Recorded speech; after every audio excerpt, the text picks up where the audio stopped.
네, 안녕하세요. 섬세한 한자입니다. 이번 시간에는 빛을 의미하지만 서로 미묘하게 다른 한자들의 의미에 대해서 섬세하게 알아볼 건데요. 먼저 빛광입니다. 광자는 사람이 횃불을 들어 올린 모양으로 볼 수도 있겠는데요. 이렇게 불빛이 있고 사람이 이렇게 있는 거죠. 이 광자는 온갖 종류의 빛을 다 의미합니다. 불빛이 될 수도 있고 햇빛이 될 수도 있고 번개빛이 될 수도 있고 구슬빛이 될 수도 있고 검이 반짝거리는 검빛이 될 수도 있습니다. 더 나아가서 이 광자는 영예로움의 상징이 되기도 하는데요. 그런데 상징이 뭘까요? 상을 징한다는 건데 상을 부르다라는 뜻이죠. 제가 예를 하나 들어보겠습니다. 평화의 상징은 비둘기다 이런 말을 많이 하잖아요. 그런데 평화라는 것은 우리 눈에 보이지 않죠. 그러면 이 눈에 보이지 않는 평화를 우리 눈에 보이게 하기 위해서 평화로부터 상을 징해서 비둘기가 나오는 것이죠. 그것과 똑같이 영예로움이라는 눈에 보이지 않는 것으로부터 상을 불러서 그래서 영예로움의 상징이 빛이 되는 것입니다. 다음으로는 햇빛 경자를 살펴보겠습니다. 설문회자에서는 일의 광이다, 즉 햇빛이다 이렇게 풀이를 했는데요. 즉 이 글자는 햇빛이다라는 뜻이 중심 의미입니다. 햇빛이라는 의미에서 이 햇빛을 반사해서 반짝거리는 것도 경이라고 볼 수 있겠죠. 그리고 이 햇빛을 가리면 그림자가 생기는데 그 그림자도 경이라고 부릅니다.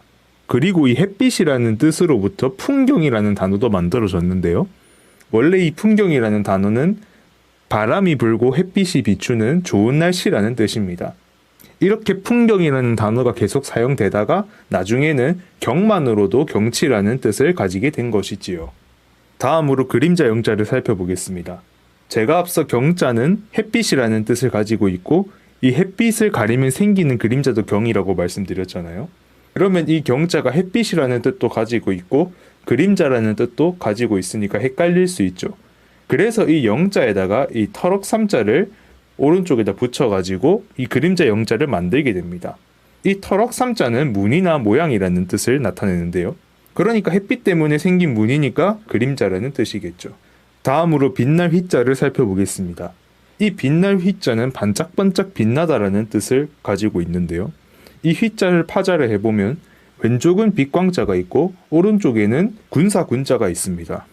반짝반짝 빛나니까 왼쪽에 빛광자가 들어가는 것은 이해를 했는데 왜 군사군자가 들어간 것일까요?